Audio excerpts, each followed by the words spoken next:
Welcome back to another Gumloop tutorial. In this tutorial, we are going to be taking a look at the air shield.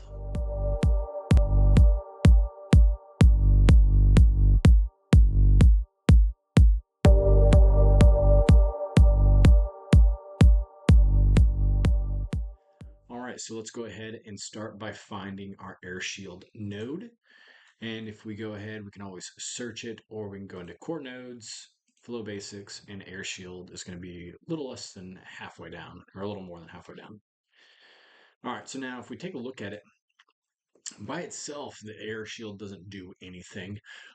It's a very basic node in what it's capable of. I think it's often misunderstood as what it's for. And so we're going to be going into that a little bit here in just a second. But for now, there's not a whole lot we can do by itself. For the air shield to actually work, we have to drag another node inside of it. So as we're taking a look and we're looking at it, there's not a whole lot to really look for. But what this really is for is basically if there was a error somewhere in your workflow, typically what would happen is Gumloop would stop the entire workflow and it wouldn't continue on down the logic path or whatever was going on. It just wouldn't continue and it would stop, right? And so the air shield allows it to continue going forward or take a different branch if an error does occur. And I'll show you how that happens. And so basically what we need is wherever we think that error is going to happen within the workflow, we can put that node inside of an air shield node, and it would catch that error and allow the workflow to continue down one of two paths.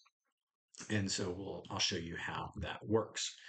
So if we hop over to a workflow that we've looked at many times in our tutorials here.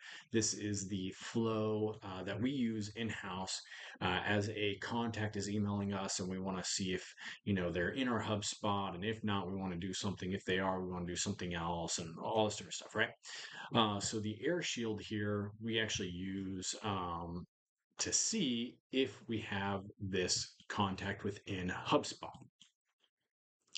And so typically, if we were just to search HubSpot, or if we were to search for tickets like we're doing here, um, and the tickets came back empty because there wasn't any tickets, this isn't a customer, we have no tickets on them, then that would throw an error and cause the entire workflow to stop. And we don't want it to stop. We actually want it to continue on the same path regardless of whether or not it has any tickets or it could find that person or anything like that. So we have our find contact tickets workflow and our node, and we have put it inside of this air shield. After you've put something inside here, you can see that something new pops up, which is this pass inputs through.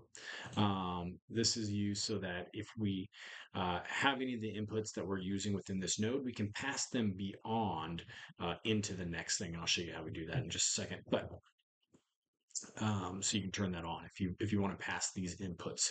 So which would be in this case our sender email address. And so we can see that basically what this is trying to do is this in HubSpot, it's trying to locate whether or not we have any tickets for this contact email. And if we do, it's going to go through this path. And if we don't, and it would throw an error, it would catch that error, which in this case would just say no tickets available or whatever, and it would continue down this path. Now, something you're going to find is that oftentimes these air shields, in most use cases, you really want the path to continue on, but so you need a different node that often gets coupled with the air shield node, which is this join paths node. And we're going to take a look at the join paths node on a different video, but just real quickly for this scenario here, we need them both to continue on regardless whether or not it throws an error or finds tickets.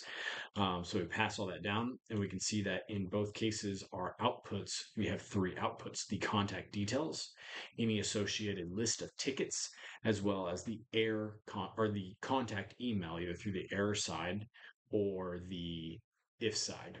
Okay. And so you can see that we pass these inputs through. We get the sender email address, which is that first output. We have the contact details and the associated ticket list. So that contact email there is the this output here from the sender email address here. Output, put into here. that's being passed through as an input.